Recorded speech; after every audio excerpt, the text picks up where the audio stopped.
Have you ever been on a training programme that lasted a whole day, where there's been a lunch break, everybody goes off, has something to eat, and comes back, and you notice after lunch that the energy in the room has dropped a bit, that people seem a little bit less talkative, they're a bit less enthusiastic, and in some cases they may in fact be downright sleepy? Now, some trainers will take account of that and save their most upbeat and energetic exercises for that after-lunch slot. Others will take account of it in a different way by saving something a little quieter and more reflective to do while people are in that kind of downbeat state. But all of us recognise that something different happens at that time of day. Now, it may not be to do with the fact that you've just eaten. Yes, there are certain foods we know that can make a difference to your level of energy. I'm told that turkey is a worst offender in that regard, and anybody who's eaten turkey for Christmas lunch will probably know the tendency to fall asleep straight afterwards. But there could also be other things going on. Because what happens is that your level of energy goes up and down right through the day.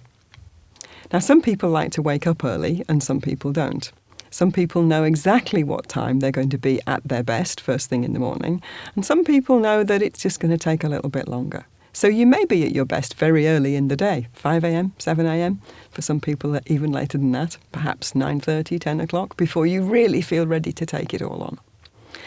And the consequence of that, of course, is that the time that you start to think, oh yeah, I'm ready to now wind down and think about going to sleep, will also vary. And most people, left to their own devices, will find a rhythm and a routine that works for them. Some of us, we like to think that we're kind of early birds. We get up early and we're claiming the moral high ground over everybody else who hasn't got up yet.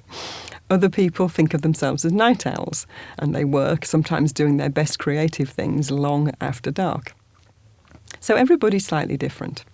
But one thing you may not realise is that going back to that experience of feeling a little bit sleepy after lunch is that it's more to do with what time you got up than it is to do with the food that you just ate. So the research suggests that about 6 to 8 hours after getting up, most people get a bit of a slump in energy. But what you may not also have noticed is that about every 90 minutes, your level of energy goes through a cycle. This is known as the ultradian rhythm. And for most people, every 45 minutes, our level of mental energy will change. So for 45 minutes, we may feel quite upbeat and energetic and alert, and we're giving all our attention to the outside world.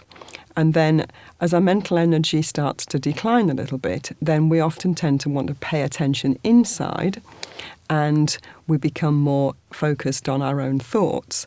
And what's happening there is that having engaged with the outside world for 45 minutes, then what our brains want to do is consolidate what we've taken in, make sense of it, store it away, and find out what's useful. So in the light of that, it would be a mistake to think that you can work at the same kind of pitch all the way through a day and achieve the same results. What most of us need is periods of working where we're engaged with the outside world, and also periods of working where we're able to consolidate what we've learned. Now, if you've ever had a day when you sort of lurched from one meeting to another all day long with not time really to even draw breath in between, you'll know how easy it is to get to the end of that day and think to yourself, I'm not quite sure what I've done all day. I know I've been busy and I'm mentally very tired, but I can't really remember even what we talked about in the first meeting of the day. So, when you're thinking about how to plan your day and what you're going to do from hour to hour, it's always worth giving yourself a little bit of time just for your brain to take in what's happened, to process it, to make sense of it, to file it away. And let your brain do what it's good at, which is to engage for a while and then to withdraw and do its own processing. So rather than filling your day with time when you absolutely have to be focused on the outside world, think about the rhythm of the day and think about working in a way that allows your brain to do what it's good at. I think what you'll find is that you'll be much more productive that way, and you won't get to the end of the day thinking, I'm not really sure what I did. Try it, see what works.